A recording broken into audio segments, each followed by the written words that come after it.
estamos na aula 3 do módulo 2 deste curso de personagens fascinantes da história judaica. Nós já abordamos um pouquinho, gostaria de fazer mais, mas o tempo não permite. Nós abordamos um pouquinho sobre a vida de Abraham, um pouquinho sobre a vida de Sara, de Yitzhak, seu filho, e nós vamos procurar dar mais atenção hoje para Yaakov, para o terceiro dos nossos patriarcas que deram origem ao povo judeu. Eu tenho que fazer uma rápida introdução. Nos livros mais profundos, nos livros de Kabbalah, nos livros de Hassidut, se explica que os nossos patriarcas eram chamados de Merkavá, uma carruagem para a vontade divina. Ou seja, eles eram indivíduos de uma estatura espiritual tão elevada que eram comparados a uma carruagem que não se conduz sozinha, e sim uma carruagem deve ser conduzida pelo seu condutor. E no nosso caso, no caso dos nossos patriarcas, quem conduzia a vida deles era Hashem. E cada um deles personificava um atributo divino. Abraham personificava o atributo de Chesed, bondade. Yitzhak personificava o atributo de Gvurá. E Yaakov personificava o atributo de Tiferet. Como nós não estamos numa aula de Kabbalah, eu não vou poder explicar extensamente cada uma desses atributos, mas alguma coisa vai ser necessária para que a gente possa entender qual é a relação entre os nossos patriarcas e esses atributos divinos e nós, que somos os descendentes desses patriarcas. Abraham personificava Chesed. Chesed é traduzido como bondade e está também relacionado com o sentimento de amor. Yitzhak está relacionado com Gvurá. Gvurá significa também disciplina, justiça, e está relacionado com o sentimento de temor no sentido de respeito. Yaakov, que é Tiferet. Tiferet é chamado de beleza. Tiferet está relacionado com a ideia de harmonia e Tiferet também está relacionado com o conceito de verdade. Yaakov está relacionado com Tiferet porque ele representa aquele que era o transmissor da verdade. E nós vamos ver já já como que isso é importante para a gente saber na nossa sequência. Só para a gente poder ter uma aplicação prática daquilo que foi falado agora, eu vou pegar um exemplo com Abraham e Yitzhak e eventualmente depois nós vamos seguir com a história de Yaakov. A Torá nos conta que Abraham cavou vários poços. E, inclusive, o mais famoso dele foi Beer-Sheva, que deu origem à cidade de Beer-Sheva, no qual ele fez uma promessa de não agressão ao rei dos Yebusim, ao rei dos Plishtim, enfim, Avimelech. Mas a Torá nos conta que todos os poços que Abraham cavou, Satmum Plishtim, os filisteus, os Plishtim, taparam esses poços, inutilizaram esses poços. E depois a Torá nos conta que Yitzhak reabriu os poços que Abraham tinha, que tinham sido fechados, e aí sim os poços permaneceram abertos. Ou seja, Yitzhak refez o trabalho de Abraham e aí a coisa realmente permaneceu. Baseado no que nós explicamos antes sobre o conceito de Chesed, de amor e de temor, no caso de Yitzhak, explica-se de uma forma, eu diria até educativa, que Abraham aproximou muita gente de Deus, com a sua bondade, com a sua generosidade, com o seu amor. No entanto, a gente não ouve mais falar dos seguidores de Abraham quando chega na época de Yitzhak. E um dos motivos seria porque Yitzhak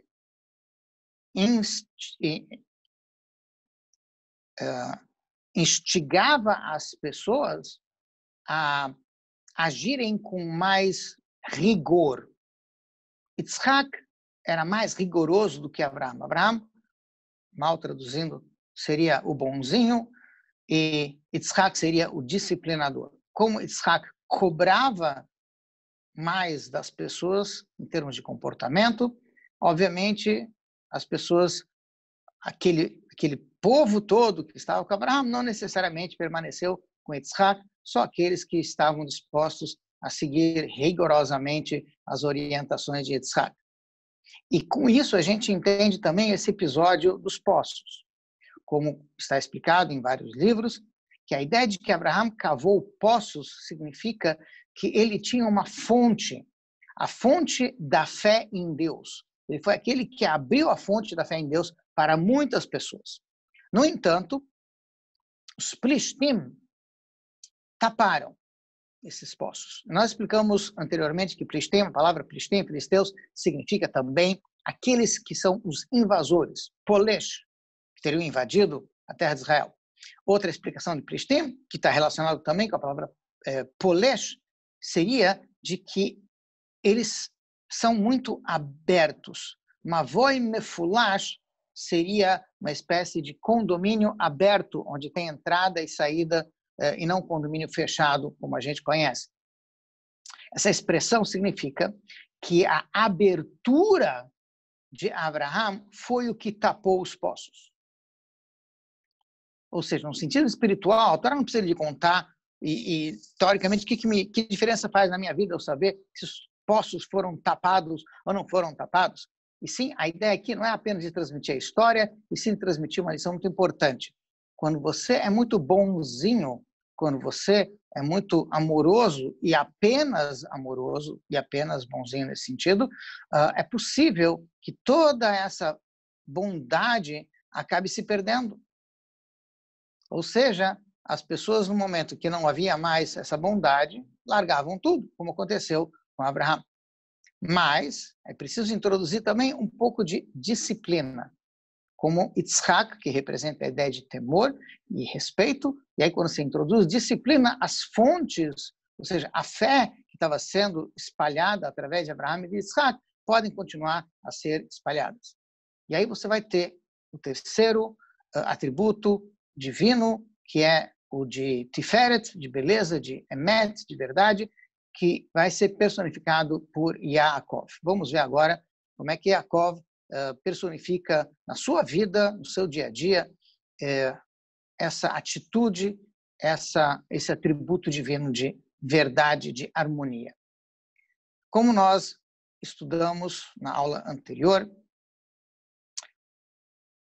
Yitzhak abençoou ao seu filho Yaakov, uma grande brachá, uma brachá muito especial, e ele teve que fugir, porque Rivka, sua mãe, percebeu, e aí é curioso, porque a Torá nos diz que o irmão de Yaakov, Esav, irmão gêmeo de Yaakov, ficou com tanta raiva de ter perdido a brachá especial, ele ganhou também uma bênção, como nós mencionamos. Mas ele queria a bênção especial que Yaakov tinha recebido de seu pai Yitzhak, e então Esav disse em sua mente, Esav pensou em matar Yaakov. Infelizmente, essa história de irmãos se matando já havia na história da humanidade, até na história de Caim e Hevel, Caim e Abel, não precisamos voltar a mencionar, e infelizmente é uma realidade até hoje. Neste caso, o que aconteceu, Yaakov ouve da sua mãe, e a sua mãe, por Ruach HaKodesh, ou seja, ela, por profecia, soube dessa intenção. Esav não revelou essa intenção. E deixa eu explicar mais uma vez a personalidade de Esav, pelo menos em resumo. Esav era o homem do campo. Esav foi aquele que roubou as roupas divinas que estavam com Nimrod e que passaram para Yaakov no momento da sua bênção, enfim. Esav é um descendente de Yitzhak, que personifica o rigor de Yitzhak, mas no sentido de que ele é bruto. Por isso que a gente diz que os romanos são descendentes de Esav, porque eventualmente essa brutalidade de Esav vai se refletir também nos romanos, e como nós vamos ver também num outro povinho simpático, entre aspas, não muito simpático, que surgiu muito antes deles, que é Amalek, que se torna um eterno inimigo do povo judeu. Esav, apesar de ele ter essa brutalidade dentro de si, Esav tem um respeito enorme pelos seus pais. Porque, como ele é descendente de Yitzhak, e ele herdou algo desse atributo de severidade, de gvurá, então a ideia de respeito, a ideia de disciplina estava muito clara para Esav. Só que Esav respeitava a seu pai Yitzhak e a sua mãe Rivká, não porque isso era um mandamento divino, e sim porque ele queria que seus filhos o respeitassem da mesma forma, o que não deixa de ser algo positivo, mas não tem nada de divino. Ele está usando esse atributo de respeito por interesse próprio. Ele respeita e respeita rigorosamente os pais para que ele também seja rigorosamente respeitado pelos filhos. Esav não revela a sua intenção de matar Yaakov, porque obviamente ele sabe que isso vai desagradar aos pais. Mas Rivká sabe disso, soube disso por profecia, e ela avisa Yaakov: Yaakov, vai embora, vai para a casa dos meus pais, fique por ali, até que Haron Achicha, até que a raiva do seu irmão saia do seu coração. E é curioso que essa expressão é usada de uma forma poética, talvez, e a gente entende que é óbvio que Rivká quer dizer: fuja, saia de perto de Esav, porque ele quer te matar, até o momento em que Esav ficar sem raiva, até que ele se acalme. Aí depois você vai poder voltar. Mas a expressão que está na Torá não é essa.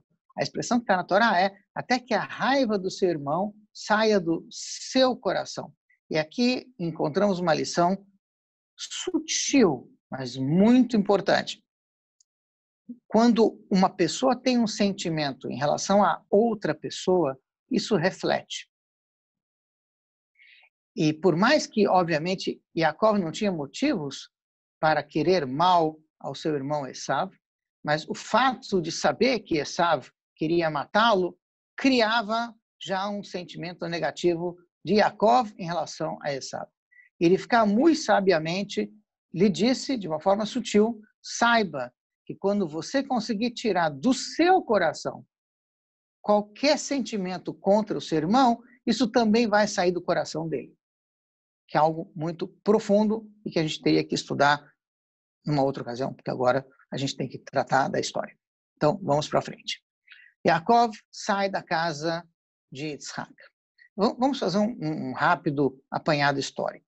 No momento em que Yitzhak deu, no momento em que Esav vendeu a primogenitura para Yaakov, ambos tinham 15 anos de idade.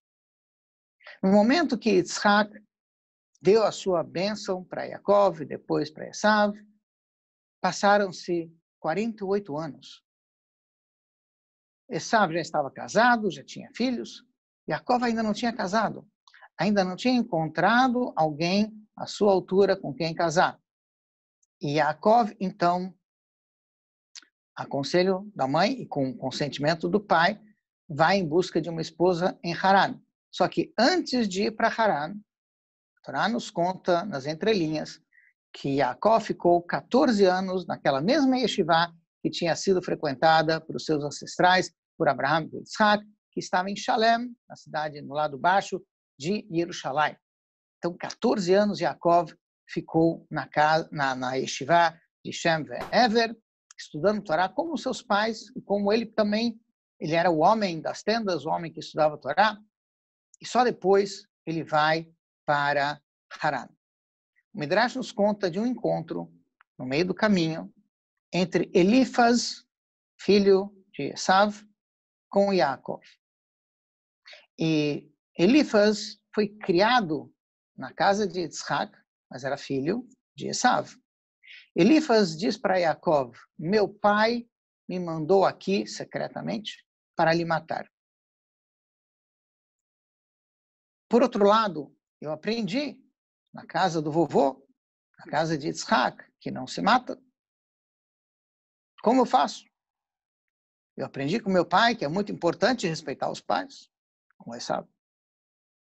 Como é que eu posso cumprir a vontade do meu pai sem ir contra a vontade do meu avô?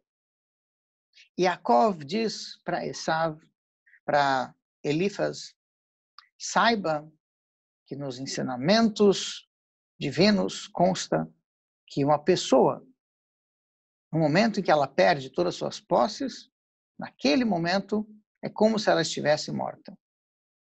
E Yaakov, então, oferece para Elifaz todas as posses que ele tem e diz: você pode dizer para o seu pai que eu estou morto.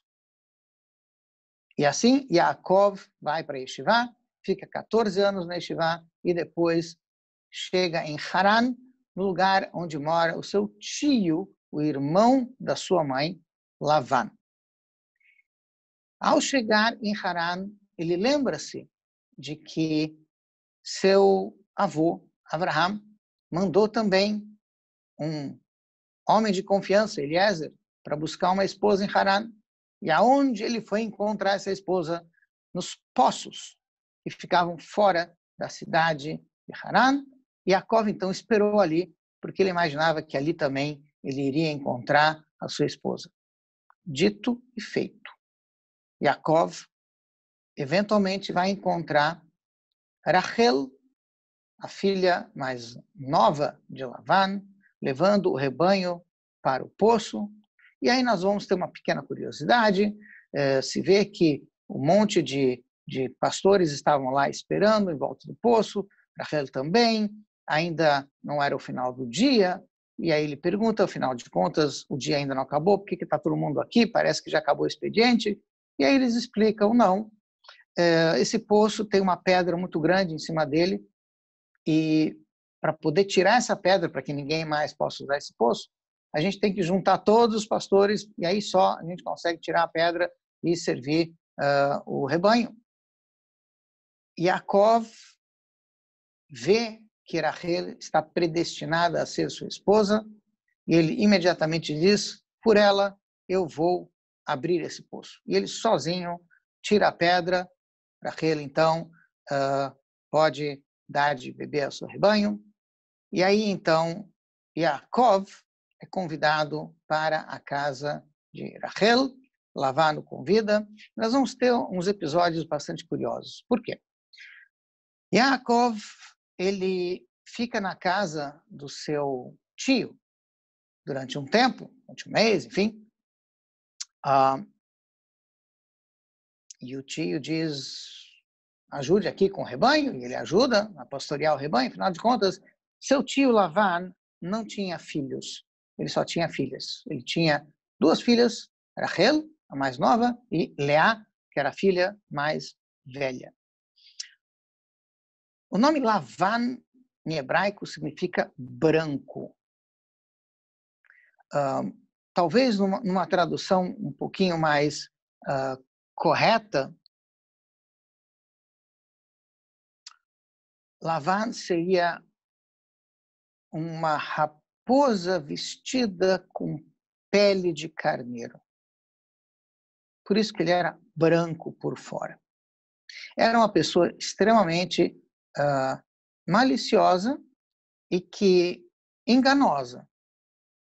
Rivka conhecia esse tipo de situação e ela usou isso para algo positivo.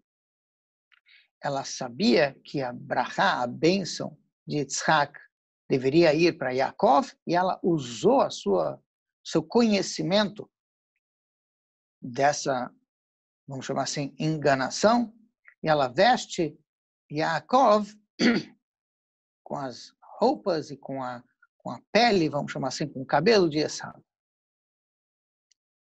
E aí ele ganha a bênção.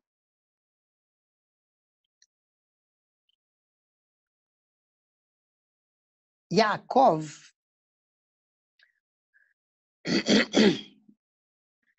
pretende se casar com Rachel, mas existe uma filha mais velha, que é Leá. O significado de Rachel é uma ovelha, pessoa dócil, boa, generosa. O significado da palavra Leá, literalmente, é cansada, fatigada, esforçada, no sentido positivo. E a gente encontra, então, duas irmãs, que são as filhas de Lavan, e eu preciso fazer um parênteses novamente, porque as duas eram filhas de Lavan, de uma esposa. No entanto, Lavan aparentemente tinha uma outra esposa, que era sua escrava, da qual ele teve duas filhas também. Zilpá e Bilá, que nós vamos ver mais adiante, que vão ter um papel importante na nossa história. Yaakov pretende casar com Rachel. Ele pede a mão de Rachel para Lavan. E ele oferece 7 anos de trabalho pela mão de Rachel. Por que ele oferece 7 anos de trabalho? Porque ele não tem mais posse nenhuma para oferecer. Eliezer, quando veio buscar uma esposa para Yitzhak, ele traz presentes e oferece presentes, eu não entrei em todos os detalhes, mas enfim, ele está cheio de camelos, os camelos estão cheios de coisas, ele tinha muitas riquezas a oferecer. Yaakov veio zerado, porque afinal de contas todas as suas posses ele tinha dado para Elifas. Então ele oferece trabalho. Eu me ofereço 7 anos de trabalho pela mão de Rachel.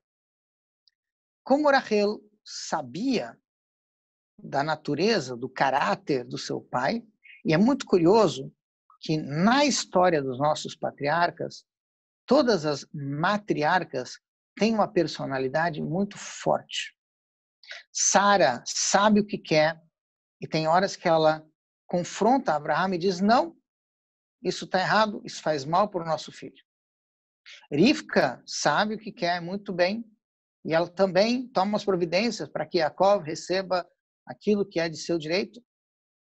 E nós vamos ver que Rachel e Leá também têm uma personalidade bastante forte.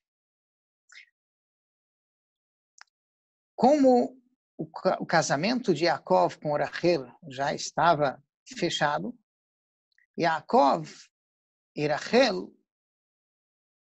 têm uma conversa na qual Rachel diz para Yaakov, eu não sei o que meu pai é capaz de fazer, mas ele é uma pessoa difícil e pode causar problemas. Então, Rachel lembra Yaakov que existe um costume, e era um costume antigo, de que a noiva, no momento do casamento, entra no palio nupcial, a rupá, com a sua face coberta com um véu. E não é um véu transparente, nós vemos que era um véu bastante fechado. No caso de Rivka, assim que ela descobre que Yitzhak está no campo, ela coloca esse véu e aparentemente no casamento de Rachel, ela também iria colocar um véu. E Rachel fica preocupada, será que meu pai vai aprontar alguma coisa no meu casamento? E ela diz, Yaakov, vamos combinar, eu vou lhe dar certos sinais para que você saiba que sou eu, porque a noiva, durante o casamento, não diz absolutamente nada, e ela fica com a face coberta. E Rachel, então, combinou certos sinais com Yaakov. No momento do casamento, Lavan, ao invés de levar Rachel, encaminha a filha mais velha, Leá.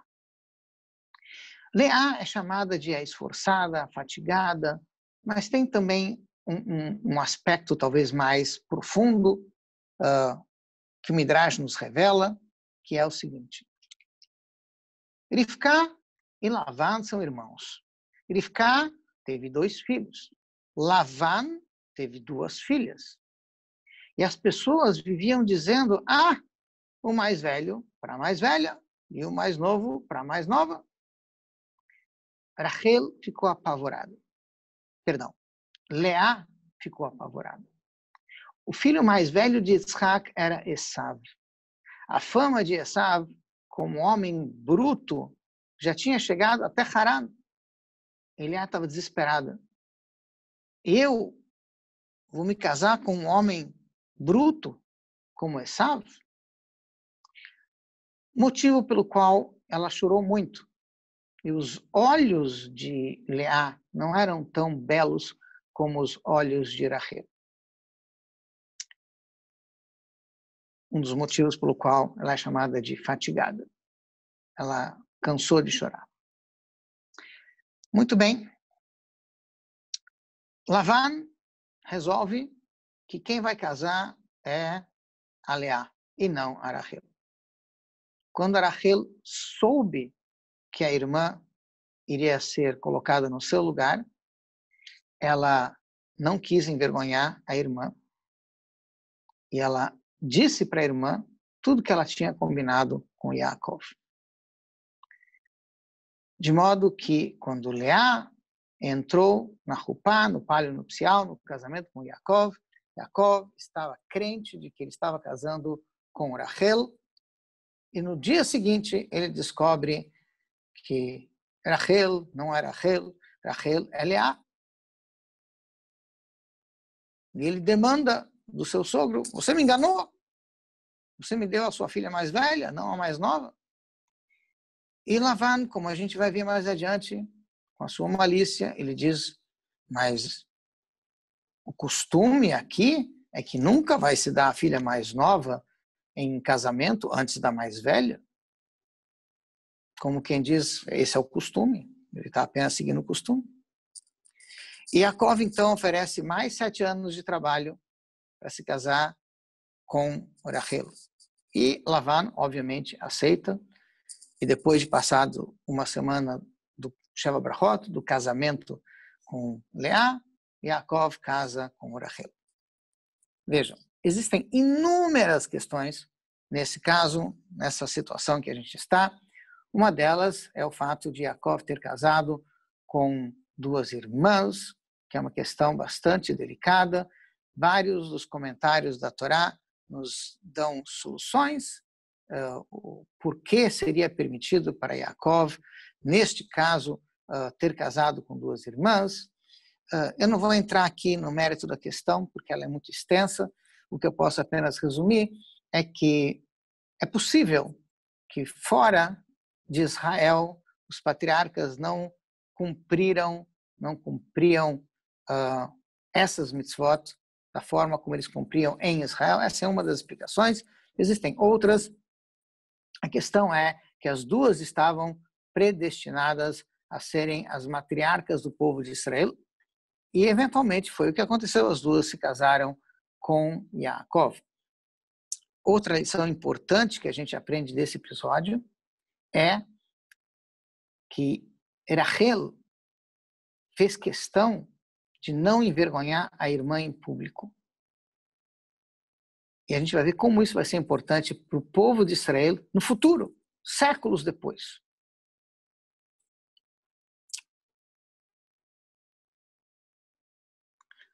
Ambas, depois do casamento, vão acompanhar Yaakov durante 14 anos de trabalho. E trabalho pesado, pelo qual Yaakov não ganhava absolutamente nada. Ele já tinha recebido, em troca do seu trabalho, as duas esposas. É curioso que a Torá nos conta que Lavan entregou, junto com a sua filha Leá, uma escrava, uma servente, uma pessoa que também acompanharia Yaakov, e essa pessoa era Zilpá. Zilpá era a filha mais nova da outra esposa, da escrava de Lavan. Depois, quando Rachel casa, ela vai ser acompanhada por Bilá, que é a filha mais velha daquela escrava de Lavan. Muito estranho tudo isso. Sim, a gente vê claramente aqui a intenção de Lavan.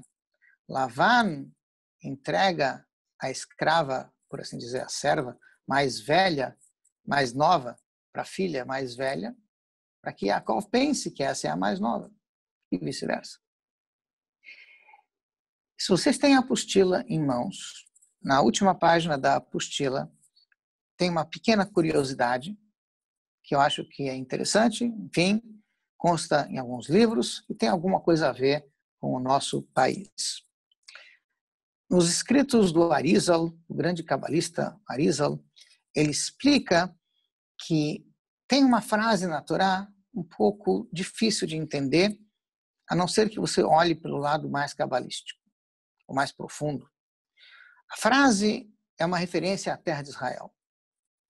A frase é Eretz asher avanea barzel umehararea tachtzov nechoshet. Essa é uma terra da qual você vai tirar, as pedras delas têm ferro. Muito bem. Israel não é conhecida como uma terra que tenha muito ferro, especificamente. E o Arizal explica que o sentido aqui de avanea, as suas pedras, é outro. Avanea pode ser lido também como banea, seus filhos, ou, no sentido mais profundo, bonea, aqueles que constroem a terra. O povo judeu, os descendentes de Yaakov, são aqueles que fazem a terra crescer, constroem a terra de Israel. Quando eles estão presentes, a terra de Israel prospera. Quando o povo judeu não está presente na terra de Israel em grandes números, a terra encolhe, por assim dizer, não prospera. E o Arizal explica que Barzel é a origem dos filhos dessa terra. E Barzel formaria as iniciais das palavras Bilá, Rachel, Zilpá, Leá, que são as matriarcas do povo judeu, são aquelas que deram origem às 12 tribos.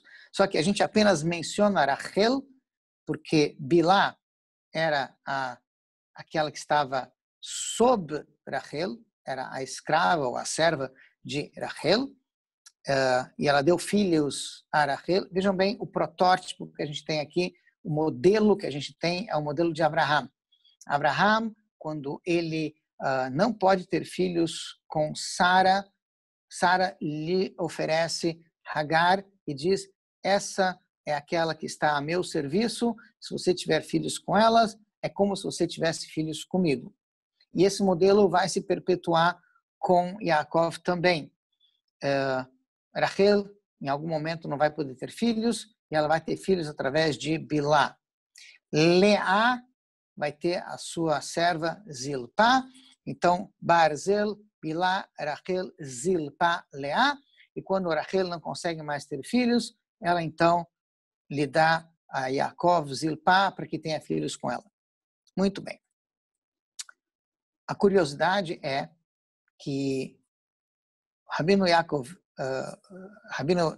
Yosef David Weitman, no seu livro sobre os sábios de Recife, escreve uma curiosidade que Brasil tem as mesmas letras que Barzel, com acréscimo de uma letra Yud, o que indicaria, pelo menos sutilmente, que você tem as mães, aquelas que deram origem às 12 tribos, e você também tem o patriarca Yaakov, ou Israel, que deu origem a eles também no mesmo nome. Isso forma a palavra Brasil. Qual é a relação disso com o Brasil? Não sei. Mas, de qualquer maneira, é uma curiosidade interessante. Vejam, nessa página, na última página dessa apostila, vocês vão ter a sequência dos filhos de Yaakov. Todos os filhos de Yaakov, com exceção do mais novo, do caçulinha, nasceram em Haran, nesses 14 anos em que Yaakov esteve junto com o seu sogro Lavan. E cada um dos filhos vai dar origem a uma das 12 tribos, cada um deles tem um nome, esse nome tem um significado, e eu vou rapidamente passar pelos nomes, pelos significados, e a gente vai ver que isso tem uma relação, eventualmente, também com cada tribo do povo judeu. O primeiro a nascer foi Reuven. E Leá sente-se a esposa não querida. Porque, obviamente, Yaakov queria casar com Rachel e não com Leá. Muito bem. Os nossos sábios, principalmente os da sabedoria mais profunda, dizem uma coisa muito curiosa. Toda pessoa, quando casa achando que casou com Rachel. Até que no dia seguinte ele descobre que casou com Leá. Como assim? Existe um deslumbre no momento do casamento, mas esse deslumbre tende a passar com o tempo. E aparentemente a esposa não é mais aquela que ele achava que era no início. E vem a Torá e ensina, ela é a mesma esposa, com deslumbre ou sem deslumbre. Rachel, eventualmente, parece Leá, mas elas são as duas, você casou com as duas.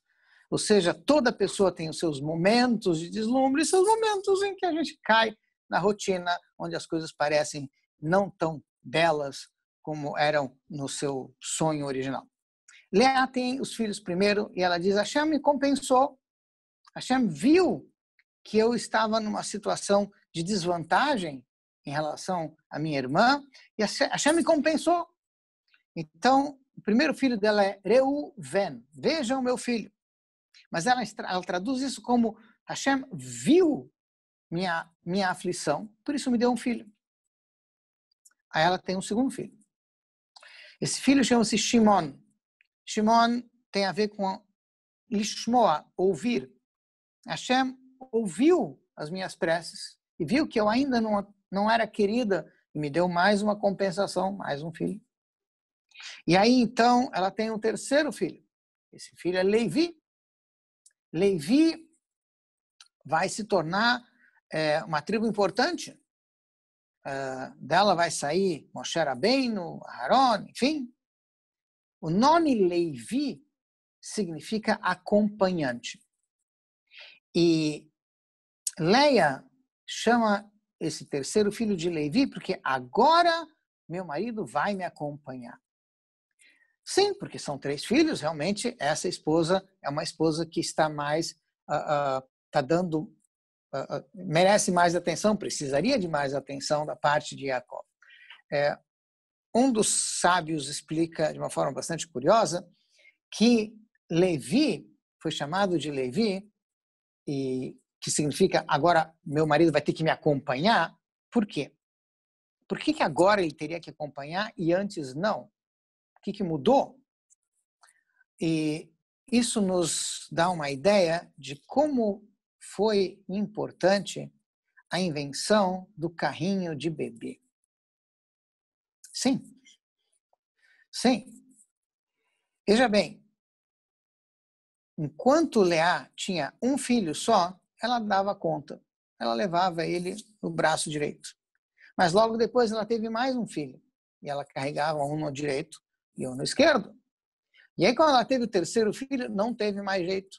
Agora, Yaakov tinha que acompanhar, porque ela não tem 3 braços, então agora Yaakov ia ter que acompanhá-la. Daí vem o nome Levi.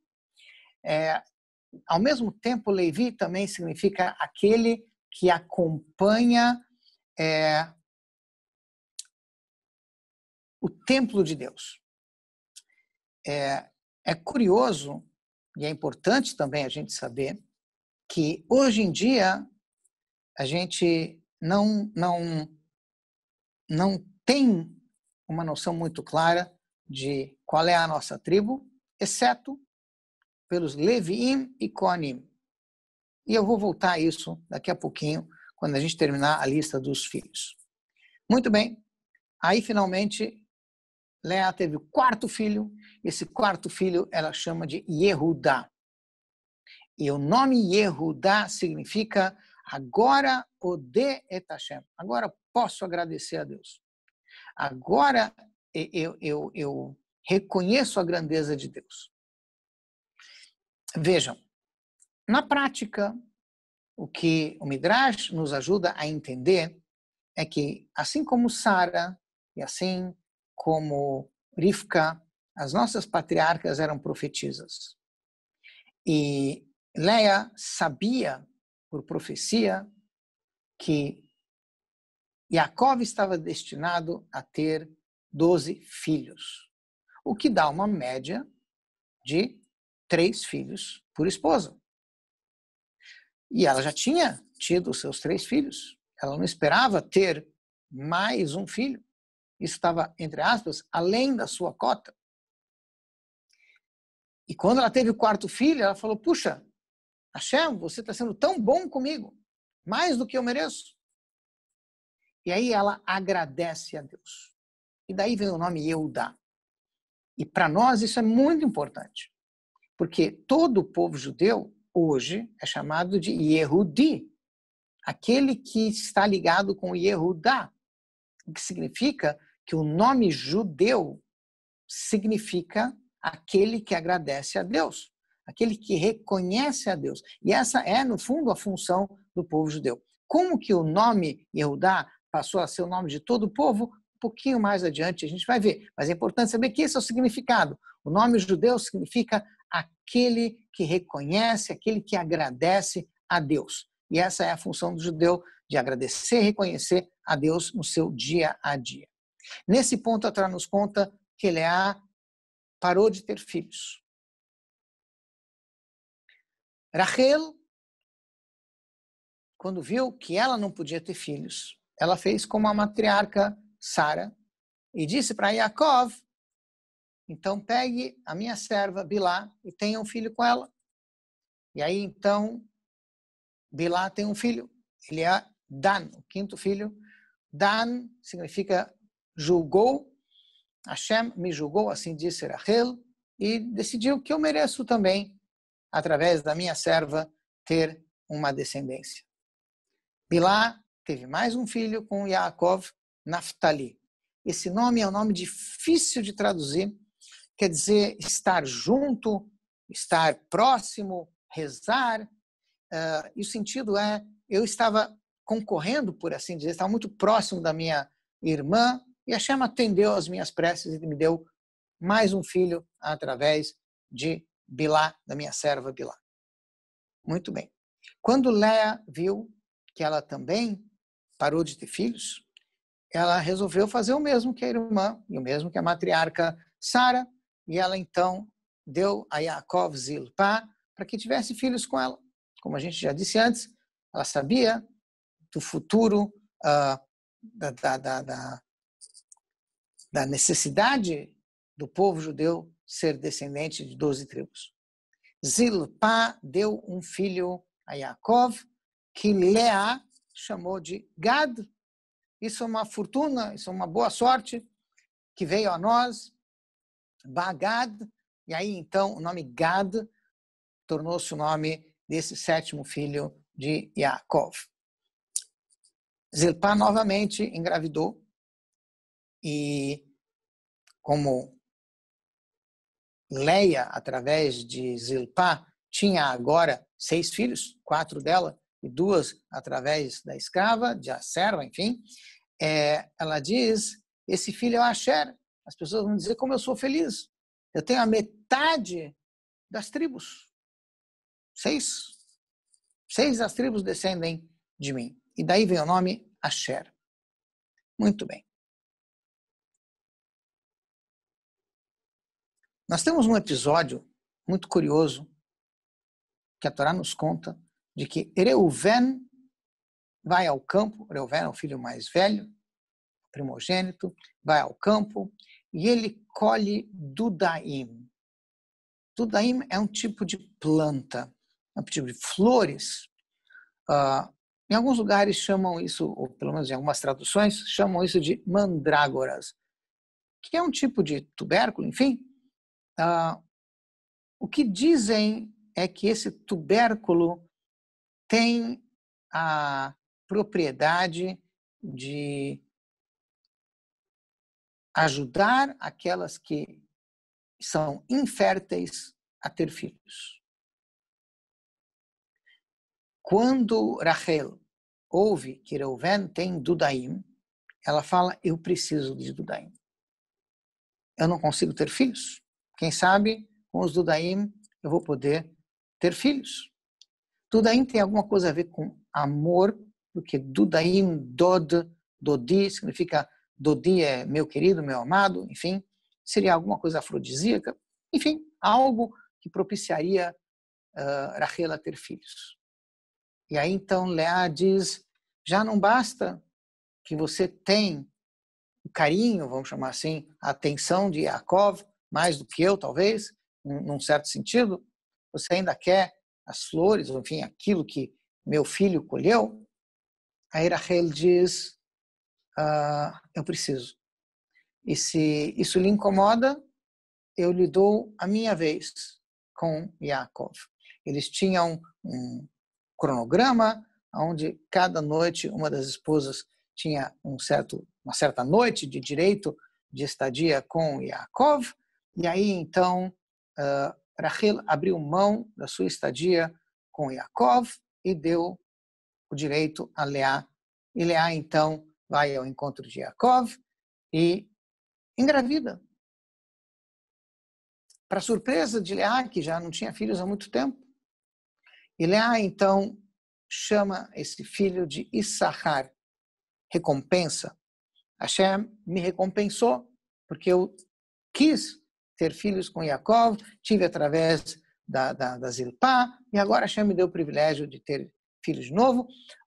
Também existe algo em relação a eu paguei por esse direito de ter filho com os dudaim, com as mandrágoras, enfim, com aquilo que meu filho Reuven trouxe e deu para Rachel. Leá vai ter mais um filho, que ela chama de Zevulun. Zevulun, o nome Zevulun significa moradia, ou Zeved Tov, um presente bom, enfim, foi um presente, mais um presente que a Hashem me deu. Agora a moradia de meu marido, de Yaakov, com certeza vai ser aqui em casa, porque a maioria dos filhos das tribos estão aqui comigo. E a Torá nos conta que ela teve uma filha. Ela chamou essa filha de Diná.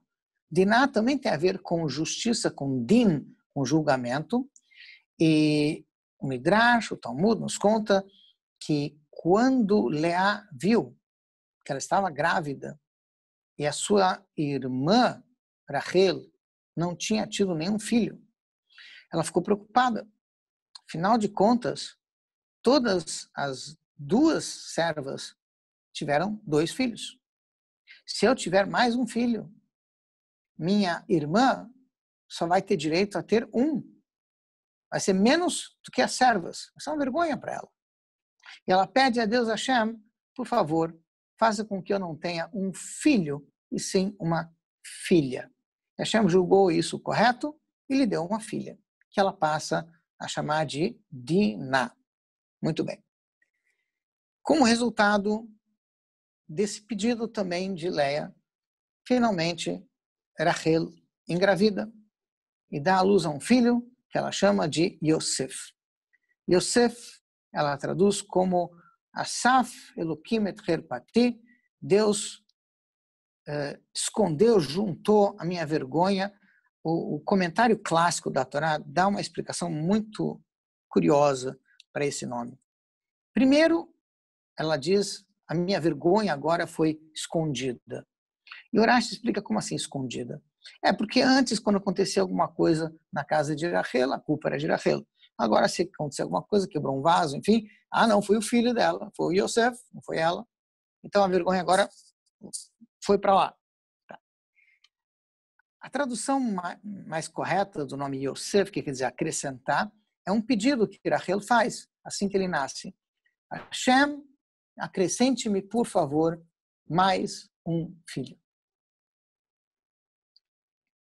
E foi o que aconteceu. Só que bem depois. Muito bem, acabaram-se os 14 anos de trabalho oferecidos por Yaakov. Yaakov pede a Lavan, bom, agora eu preciso trabalhar para mim. Eu não posso ficar dependendo de você. Eu preciso criar meu patrimônio para sustentar a minha família.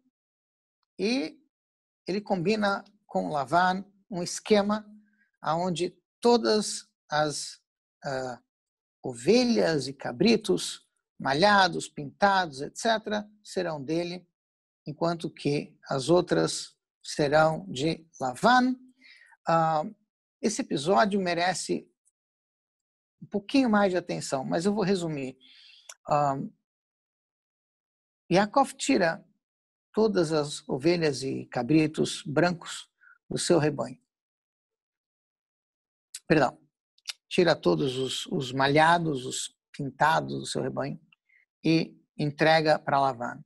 Ele diz o seguinte, eu vou ficar com as ovelhas brancas. Dessas ovelhas e cabritos, os que nascerem com tais e tais sinais serão meus. Os outros são teus. Vai ser o que Deus me deu. Yaakov pega certos galhos de árvore, corta, deixa eles de tal maneira que parecem malhados, e à medida que o rebanho está tomando água, eles olham para essas madeiras malhadas, enfim, e quando eles se cruzam, quando estão no cio, eles dão à luz a aquilo que foi combinado. Então, Yaakov tem o rebanho do jeito que ele falou para Lavan que ele ia ter. O que é realmente uma coisa bastante curiosa. Se ele disse que os que nascerem malhados são meus, nasciam malhados. Se ele disse os listrados, nasciam listrados, pintados, enfim. Lavan, toda vez que Yaakov dizia, então agora esses são os meus. Não. Esses sim, aqueles não. Nós não combinamos esses, combinamos aquele. E ele mudava toda vez as condições desse trato. A Torá nos diz que ele mudou 100 vezes. E ele enrolou literalmente Yaakov 100 vezes. E com tudo isso, Yaakov conseguia ainda, mas esse a gente combinou, então esse fica. Yaakov conseguiu criar um grande patrimônio para si, apesar de todas as tramas de Lavan contra Yaakov.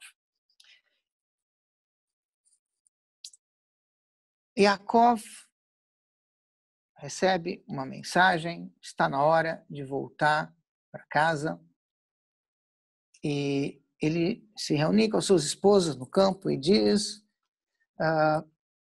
seu pai está me criando dificuldades e nós precisamos criar uma família num lugar mais saudável. Em Israel, junto do seu pai, de Yitzhak, num lugar mais divino. Yaakov, então, decide com as suas esposas que eles vão embora. Rachel sabe que seu pai tem certos ídolos que ele idolatra, e ela sabe que depois que eles forem embora, o pai que fingia não praticar a idolatria, provavelmente iria voltar a praticá-la, e ela tenta afastar o pai desses ídolos, enfim, porque ela acha que com isso ela vai ele vai desistir, ou pelo menos vai deixar de fazer por um tempo a idolatria. Enfim, e ela leva isso do pai, esconde. Lavan teve filhos depois que Yaakov passou a conviver com ele. Ele encara isso como uma bênção de Yaakov, mas ele não reconhece isso.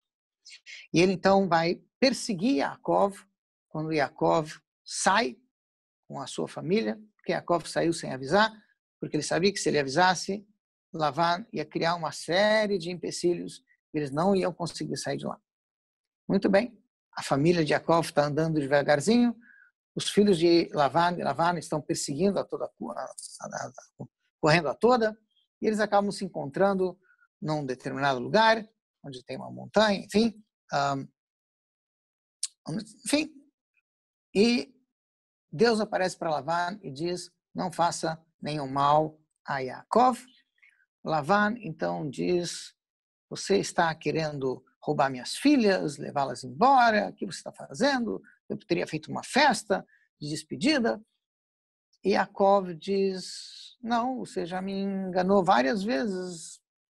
E Hashem disse que estava na hora de eu ir embora.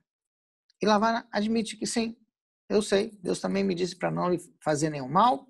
Vamos fazer um pacto de não agressão. Criaram ali um monumento que Yaakov chama de Gal-Ed, um monumento de testemunho, e Lavan, que falava que ele era falava aramaico, chamou aquilo de Igar Saaduta, enfim, qual é um nome em aramaico. E ali então Yaakov se salva de Lavan e segue caminho. No entanto, Yaakov descobre que ele vai ser abordado por Esav, pelo seu irmão. Seu irmão está vindo ao seu encontro com 400 homens armados. Obviamente não é para dizer Shalom Aleichem, Aleichem Shalom. 400 homens armados significa que Esav finalmente iria praticar aquela vingança que há muitos anos ele queria praticar. Infelizmente, esse é o momento, e aí então a nossa história, nesse momento, vai dar uma virada. Yaakov tem que tomar providências, e ele divide a família em 2 acampamentos, e ele reza a Deus para que salve a sua família de Esav, para que ele não tenha que matar ninguém e que ninguém precise ser morto. E ele manda centenas de rebanho, camelos, burros, enfim, animais, mais de 500 animais, como presente para Esav, no intuito de apaziguá-lo. E desse episódio, os nossos sábios aprendem que quando você vai ao encontro de Esav, quando os sábios precisavam enviar delegações de rabinos ou de sábios para Roma, para pleitear com o Império Romano para que não criassem decretos contra o povo judeu, afinal a gente já disse que os romanos são descendentes de Esav, eles também ofereciam presentes para o imperador, assim como Jacó ofereceu para Esav. Nesse encontro, onde finalmente Yaakov se encontra com Esav, ele vai ser prefaciado por um outro episódio. Enquanto Yaakov está separando os 2 acampamentos, ele tem um encontro noturno com um ser que a Torá descreve como um anjo, que seria o anjo protetor, o anjo espiritual que representa Esav, que luta a noite inteira com Yaakov. Esse anjo consegue atingir o nervo ciático de Yaakov. Yaakov fica manco, e é curioso que a Torá nos diz que a partir daí o nervo ciático tornou-se proibido para o consumo, e isso afeta bastante a qualidade da carne que a gente consome. Nervo ciático no boi, no animal, é onde está o filé mignon, e de modo geral a carne kasher fora de certos lugares do mundo, não tem filé mignon. No entanto, o problema pode ser resolvido. Em outros lugares, como em Israel, por exemplo, é possível se conseguir filé mignon kasher, porque existem experts que sabem tirar o nervo ciático, mas isso aqui é uma longa história, eu não vou entrar nisso, é só para a gente saber que a culpa do filé mignon, na maioria das vezes não ser kasher, é do anjo de Esav. Até isso, Esav nos criou problema. Muito bem. E aí, então, a gente ficou sem filé mignon por causa disso. Veja, o Zohar tem uma explicação um pouquinho mais profunda, e ele diz que o nervo ciático causa a sustentação do corpo.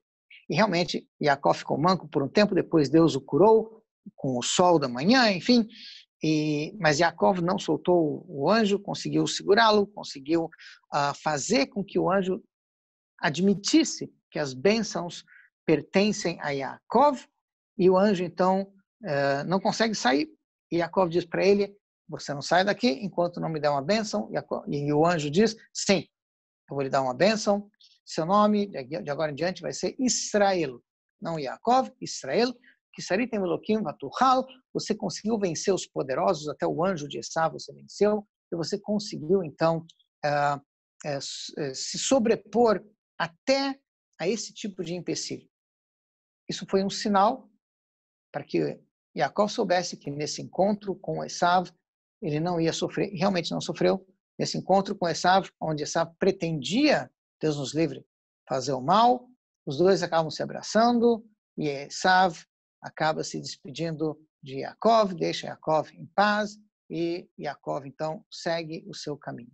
Nesse seu caminho, Jacó, quando entra na terra de Israel, ele vai ter um filho, e esse filho vai se chamar Binyamin, é o filho de Rachel. Rachel, infelizmente, falece ao dar à luz a Binyamin. Ela chama esse filho de Ben-Oni, filho do meu sofrimento, mas Jacó chama-o de Ben-Yamin, filho da direita. Por quê? Porque Israel, se você está posicionado em frente ao horizonte, de frente para o horizonte, para o leste, a mão direita é o sul. Então, esse filho nasceu no sul. Ele estava descendo de Haran para Israel. Esse filho nasceu em Israel, é o único filho, o único das 12 tribos que nasceu em Israel. Então, Yaakov teve um filho que nasceu na terra de Israel, na terra do sul. Ele chama esse filho de Binyamin, aquele que nasceu na terra do sul. Eu deixei para a próxima aula, no episódio que aconteceu bem no início da história de Yaakov. Me cobrem, Bezrat Hashem, é o sonho que Yaakov teve com os anjos e a escada que sobe e desce. Eu vou explicar isso um pouquinho melhor no próximo segmento. No próximo segmento, nós vamos ver um pouco da história de Yosef no Egito e o povo judeu, eventualmente, indo para o Egito e, finalmente, saindo do Egito. Então, Bezrat Hashem, no próximo segmento, a gente vai entrar na história de Yosef e na história do povo judeu e alguma coisa sobre esse episódio de Yaakov que a gente vai, Bezrat Hashem, explicar um pouquinho melhor. O Zohar sobre a mudança do nome. Sim. O que o Zohar diz a respeito da mudança do nome para Israel? Não era sobre isso que eu iria explicar. O Zohar ele diz que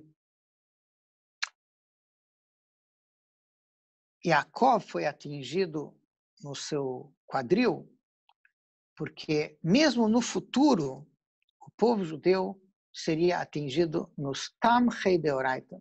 Quadril, ou os pés, o nervo ciático, é o que sustenta o corpo. No futuro, ao longo de várias gerações, aqueles que sustentam a Torá no povo judeu são aqueles que apoiam a Torá, seja financeiramente ou de outras formas. E o Zohar nos diz que isso foi atingido. Isso foi atingido de tal forma que até hoje, se você fizer uma campanha para construir uma piscina em algum clube judaico ou uma campanha para abrir uma escola para ensinar a Torá para crianças, é provável que a piscina ganhe mais dinheiro. É mais ou menos essa a ideia. Não necessariamente nesses termos, mas a ideia é de que a sustentação ainda está um pouco comprometida. Isso é o Zohar. Porque a gente fala usando o nome de Abraham, Isaac e Yaakov. Veja bem, o nome de Yaakov foi acrescentado. Israel é mais um nome para Yaakov. Avraham perdeu o nome Avram. Avram deixou de ser Avram, ele só era Avraham. Yaakov, ele também passa a ser chamado de Israel, como a gente vai ver. Tem momentos que ele é Yaakov, tem momentos que ele vai ser chamado de Israel. Aquele que brigou com Deus, não. Vamos lá. Israel significa aquele que brigou com os poderosos. Saritam Eloquim, no sentido de aqueles como o anjo, que tem um certo poder. Eloquim, na Torá, muitas vezes se refere àqueles que têm poder, como, por exemplo, juízes. Juízes são chamados na Torá também de Eloquim. Então, que Saritam Eloquim Vatuhal significa que você lutou com poderosos e também significa que o povo judeu, ao longo de várias gerações, iria lutar com poderosas potências e civilizações e a gente iria sobreviver e essas potências iam desaparecer, como no caso do Egito, como no caso da Pérsia, como no caso de Roma e assim por diante.